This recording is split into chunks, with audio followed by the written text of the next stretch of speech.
last but not least, I think this will be the last local visit because moving to Singapore next week. Wow. Yeah. Wow. Good luck to all of us. Good luck to all of us.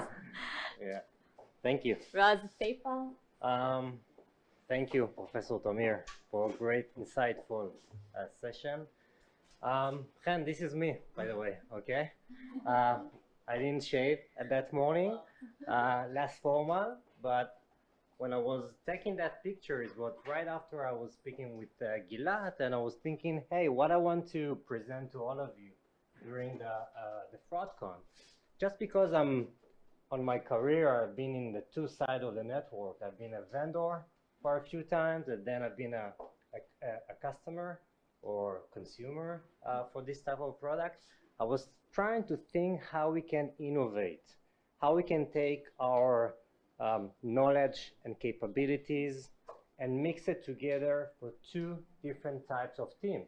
Yeah, we have lots of fraud experts over here, and some of the cyber experts actually on other event, on the cloud event, but they are not here. Some of you may be here. And now I want to share with all of you how we can basically empower fraud and cybersecurity teams. And I want to share with you some of the ideas that I had. But before that, I want to take you into a road. So why we want to do that? Any company, it can be financial institute, it can be big e-commerce, it can be any, okay. Better? Yeah, okay. So it can be any big institute, it can be financial institute, it can be e-commerce or either a technology company. It's very crucial for the businesses to understand what are the threats, how we can leverage this type of capabilities, and we want to make sure that we have a very powerful defense against emerging threats. And when I say emerging threats are the ones that are evolved. Some of them are currently here, and some of them are going to be maybe tomorrow, maybe the day after. And the one thing that was speaking about during this day is about collaboration. We started with a morning session, which was great. But by doing collaboration, it's going to bring us the capability to have a super resilient cybersecurity and fraud posture, which are actually both. So one of the hustles that we have in our mind, is how we can look at complex procedures and make it simple. Some of you that didn't have like the food outside maybe think it's pasta, but it's not, okay? It's more like a mixed cables. And I was thinking how we can take this complex into simple process. So the easiest way is to look at that and that way. However, it's not that simple, but we need to take I want to take you to a road. So how we can do that, I want to focus today on 5 different pillars. First, we need to understand the landscape. Second, we need to understand what are the practical strategies that all of you knows, but we just need to emphasize them. Then, disruption, innovation. We need to understand which type of innovation we want to develop together. Think about our real-world case studies, so it can actually bring the innovation into something tangible. And in the end, we want to understand what are the actionable steps and conclusions we want to take. So let's look at it. But just before that, before I'm going to go into the next slides, I have always debates, because I'm working with fraud teams and I'm working with cybersecurity teams. They say, no, it's the same. No, we are doing different.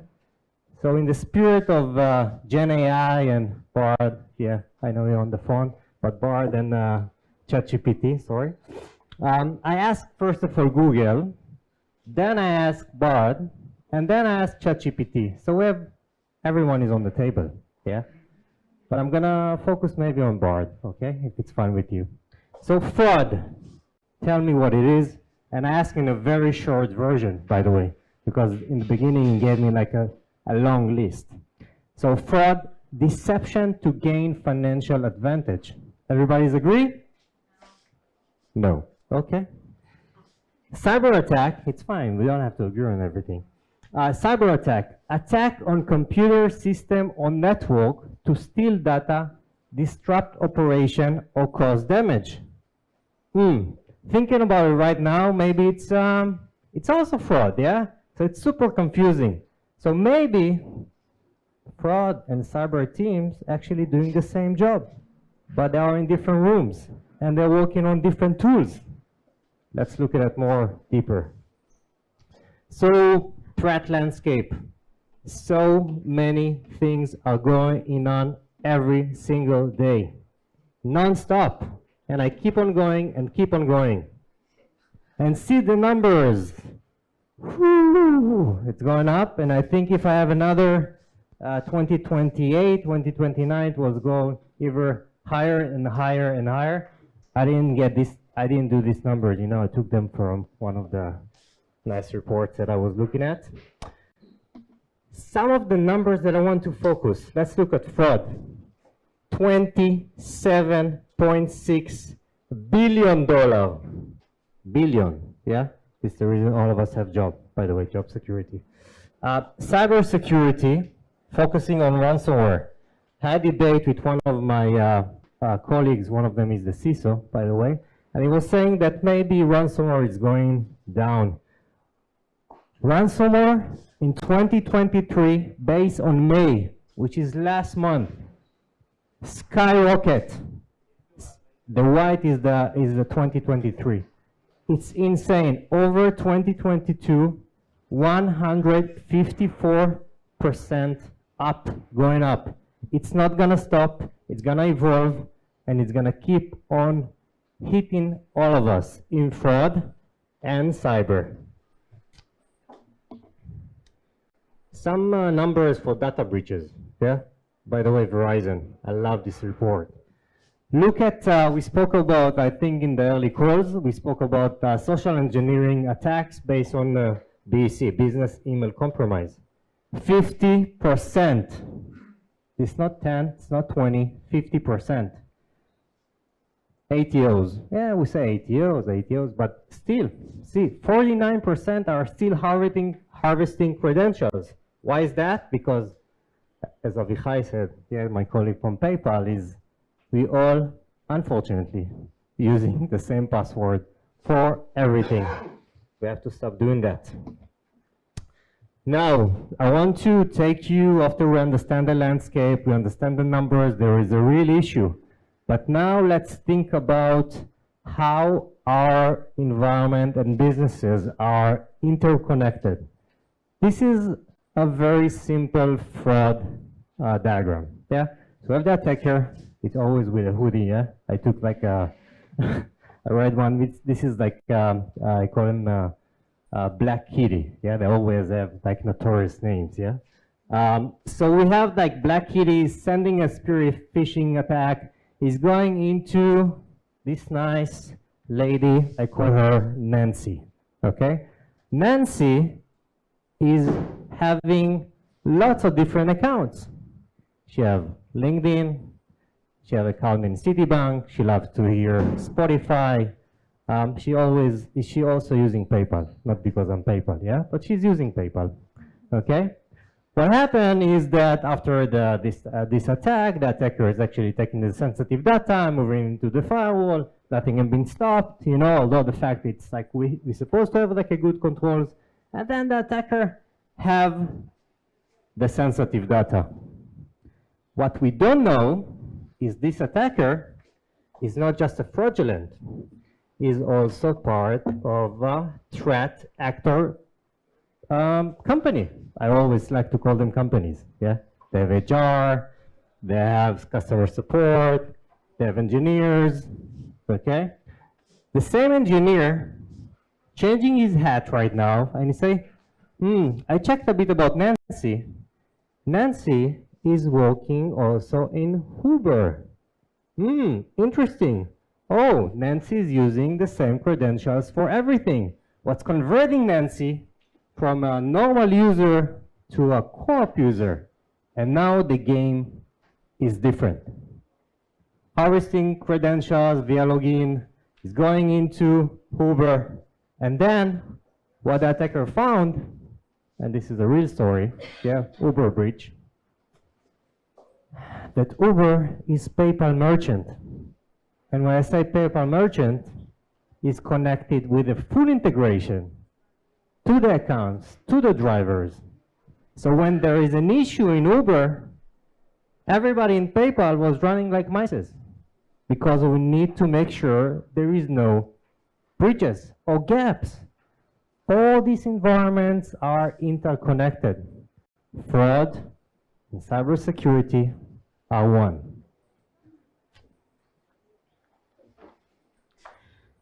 Very confusing. When we're looking at, this slide, there are so many protect mechanism, and I didn't use like the sponsor one only. Okay, so we have sponsorship for the Cyber Week for the Biocatch again. Okay, but some of you would say, hey, I'm not familiar with what is Mandiant.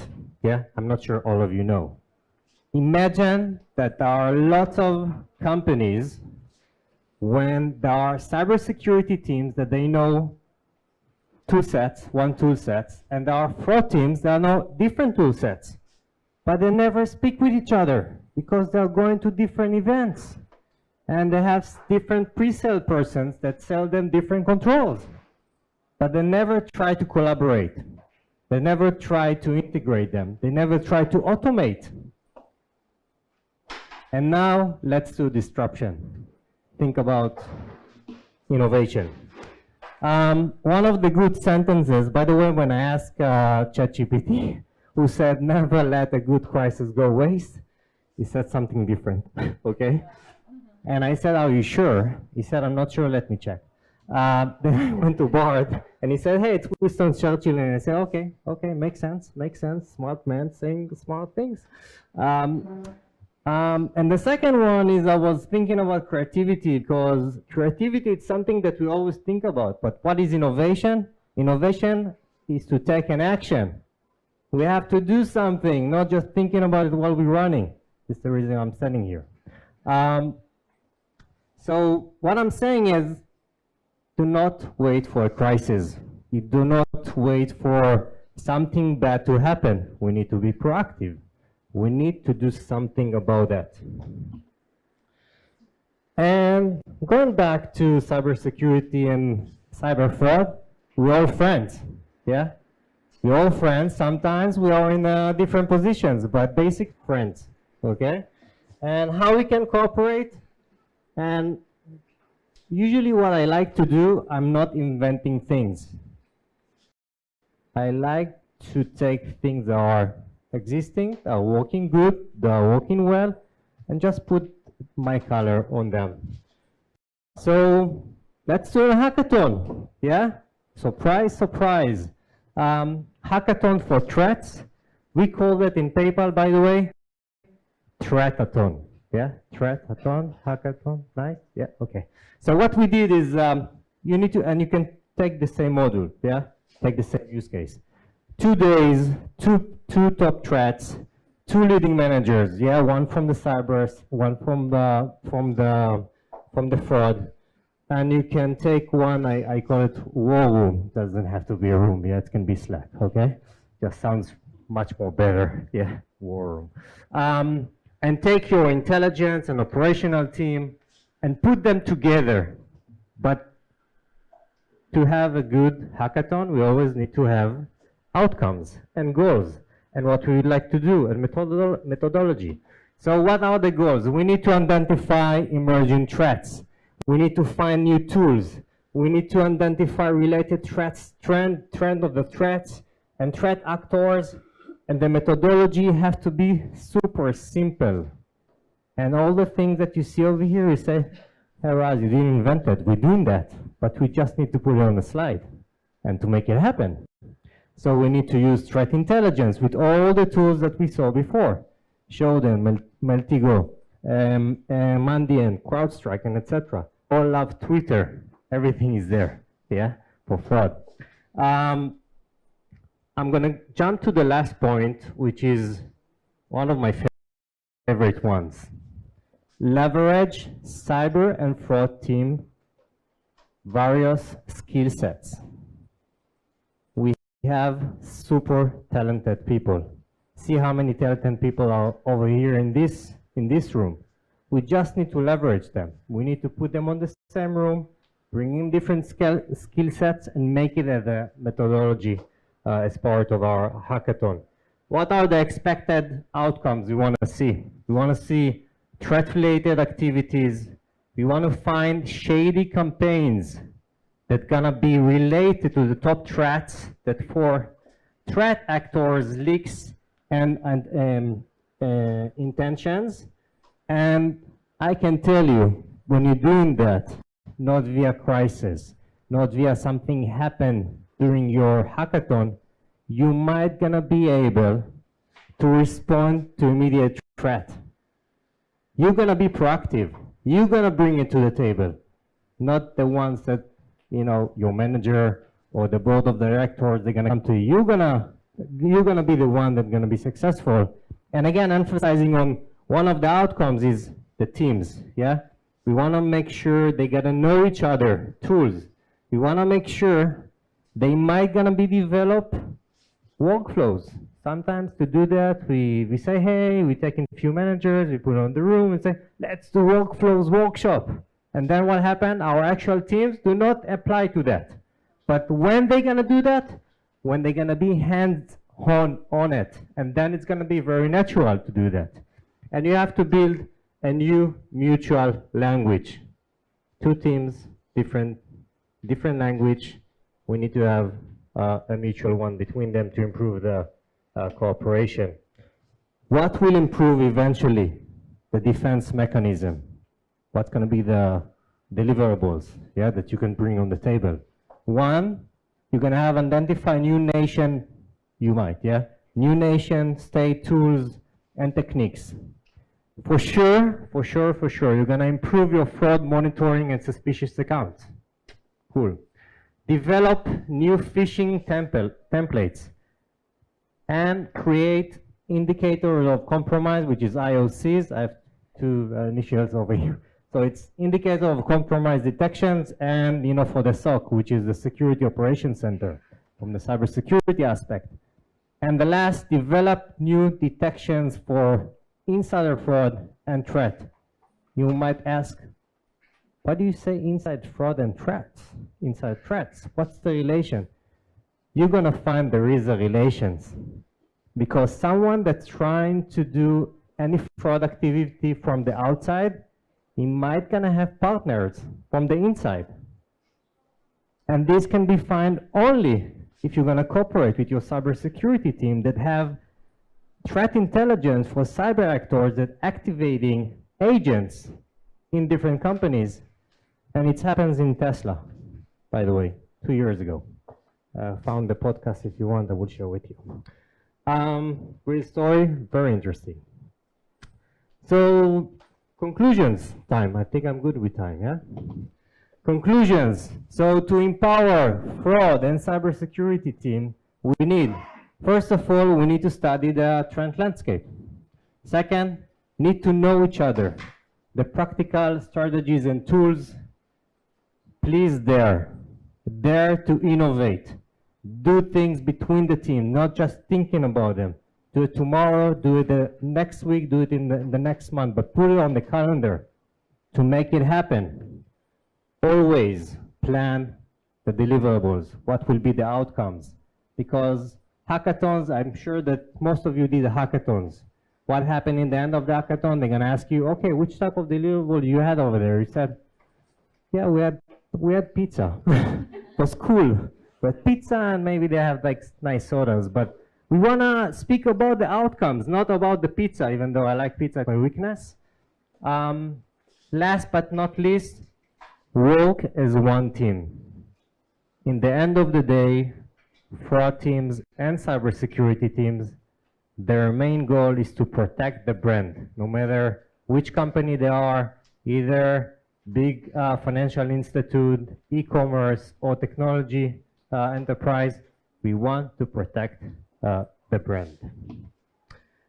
So not just go every day to chase fraud. What we need to chase is basically how to build your next cyber heroes. Thank you.